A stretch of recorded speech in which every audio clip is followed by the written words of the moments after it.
गुस्से में, प्यार में, ये दोनों कैफियतें ऐसी हैं कि जिसमें चीज़ मुख्तलिफ नज़र आती है। वही चीज़ गुस्से में हमें बुरी लग रही होती है और प्यार में वही चीज़ भले जैसी ही क्यों ना हो हमें अच्छी लगती है, प्यारी लगती है। खैर, अब्बास ताबिश की एक गज़ल के कुछ शेर हैं आपकी नज़र। कहते हैं कि तू समझता है तेरा हिज्र गवारा करके बैठ जाएंगे मोहब्बत से किनारा करके। खुदकुशी करने नहीं दी तेरी आंखों ने मुझे, लौट आया हूं मैं दरिया का नजारा करके। जी तो करता है उसे पांव तले रौंदने को, छोड़ देता हूं मुकद्दर का सितारा करके।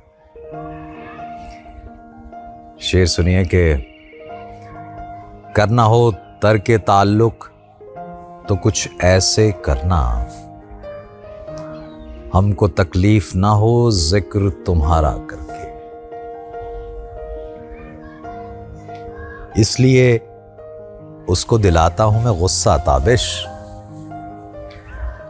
इसलिए उसको दिलाता हूं मैं गुस्सा ताबिश, ताकि देखूं मैं उसे और भी प्यारा करके।